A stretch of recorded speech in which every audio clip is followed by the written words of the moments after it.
जय जगदंब नमो आदेश. मी प्राध्यापक मुकुंदनाथ आंधळे सर आपल्या ह्या व्हिडिओमध्ये सहर्ष स्वागत करत आहे. गेल्या काही दिवसांपूर्वीच्या उपासना शिबिरामध्ये एका साधकाने मला प्रश्न केला की सर, मी अनेक दिवसांपासून श्री दत्तप्रभूंचं ध्यान करतो, कुलस्वामिनी तुळजाभवानीचं ध्यान करतो, त्यांचं नामस्मरण करतो, परंतु मी जेव्हा जपाला किंवा साधनेला बसतो त्यावेळेला नेमकं माझ्या मनामध्ये स्त्रियांबद्दल अतिशय अश्लील आणि कामुक विचार येतात. किती जरी मी त्या कामुक विचारांपासून दूर जाण्याचा प्रयत्न केला तर डोळ्यासमोर असलेल्या विचित्र अश्लील आकृत्या उभ्या राहतात आणि स्वप्नविलास किंवा त्या ठिकाणी मनोविलास सुरू होतो आणि त्यामुळे मला फार गिल्टी फील वाटतं, त्या ठिकाणी अपराधिक वाटतं. असाच बऱ्याच साधकांच्या बाबतीतील हा प्रॉब्लेम आहे, ही एक समस्या आहे.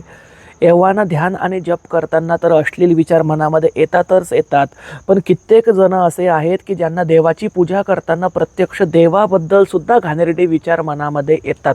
बरेच जण आहेत असे. आता प्रत्यक्ष देवीबद्दल किंवा देवाबद्दल असे विचार मनात आल्यामुळे आपल्याला आपराधिक भावना का निर्माण होते की आपण ह्या देवाचे किंवा देवीचे भक्त आहोत. भक्त ह्या नात्याने आपण मुलगा आहोत आणि देवी देवता हे आपले पालक म्हणजेच आईवडिलांच्या जागी आहेत. अशा वेळेला आपल्या आईबद्दल, आपल्या वडिलांबद्दल आणि आपल्या इष्टदेवतेबद्दल घाणेरडे विचार येणं म्हणजे आपण नक्कीच पापी आहोत, आपल्या हातून फार मोठं काहीतरी दुष्कर्म घडत आहे आणि याची आपल्याला नक्की शिक्षा मिळणार, अशी भावना निर्माण मनामध्ये झाल्यामुळे बरेचसे साधक देवाची पूजाच बंद करतात किंवा देवीच्या पूजेपासून दूर जातात. ध्यान जप किंवा नाममंत्र इत्यादी बंद करतात.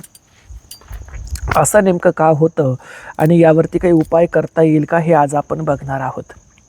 सर्वात प्रथम लक्षात घ्या, जेव्हा आपण कुठल्याही इष्टदेवतेचं किंवा देवाचं ध्यान करतो त्यावेळेला आपण शून्यामध्ये एकत्रित होतो.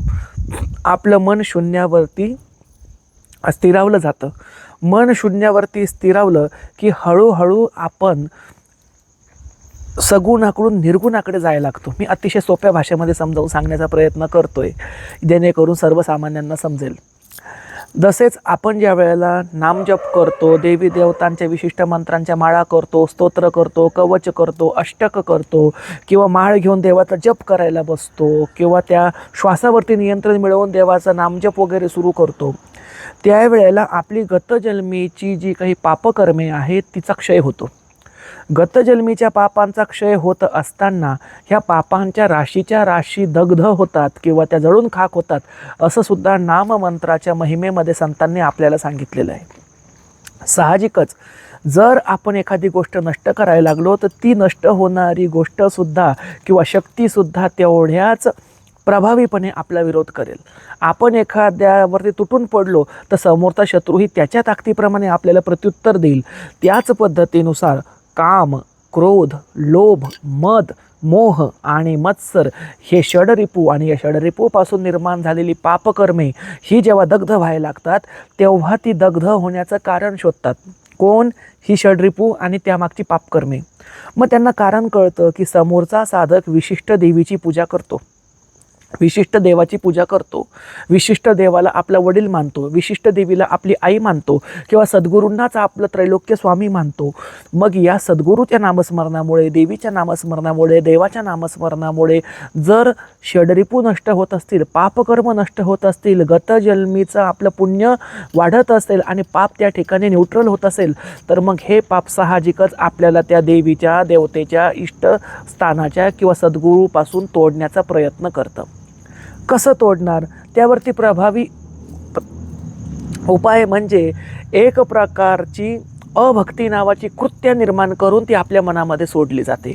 आता कृत्या म्हणजे काय, ही फार मोठी संकल्पना आहे, पण आपण थोडक्यामध्ये असं समजूया की जसं मोबाईलमध्ये एखादं सॉफ्टवेअर असतं किंवा एखादं ॲप असतं जे विशिष्ट कार्य करतं, तसं शक्तीद्वारे एखादं विशिष्ट ॲप किंवा एखादं विशिष्ट त्या ठिकाणचं सॉफ्टवेअर तयार करून ते आपल्या मनामध्ये पाठवणे म्हणजे कृत्या.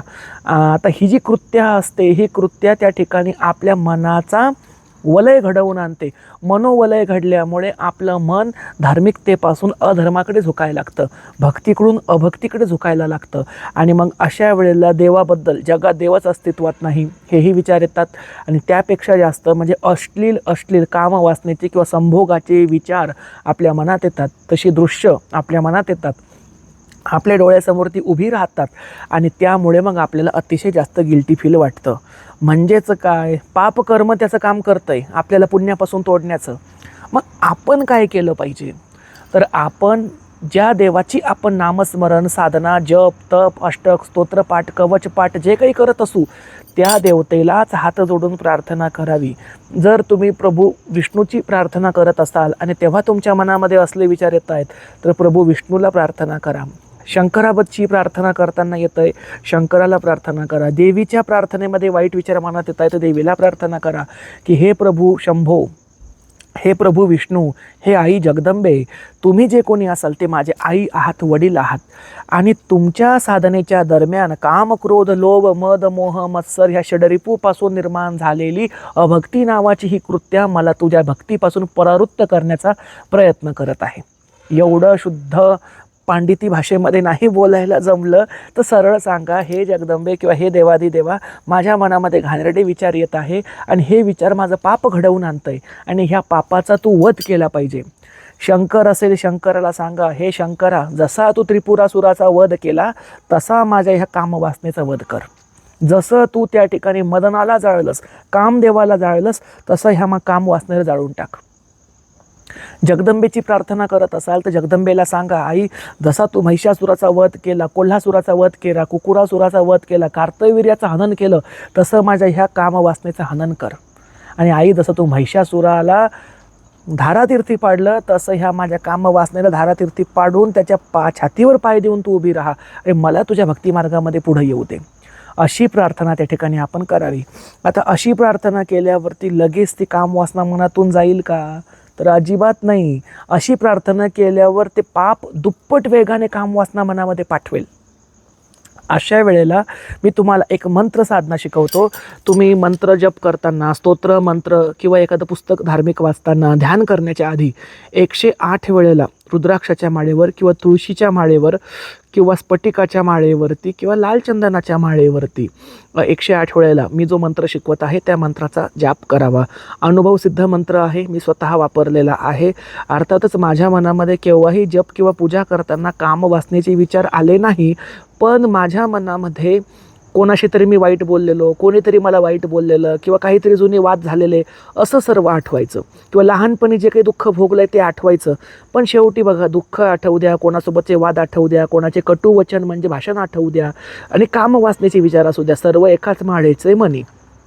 तर मंत्र आहे, ओम आर्यमायै नमः, ओम आर्यमायै नमः, ओम आर्यमायै नमः, ओम आर्यमायै नमः, ओम आर्यमायै नमः, ओम आर्यमायै नमः, ओम आर्यमायै नमः.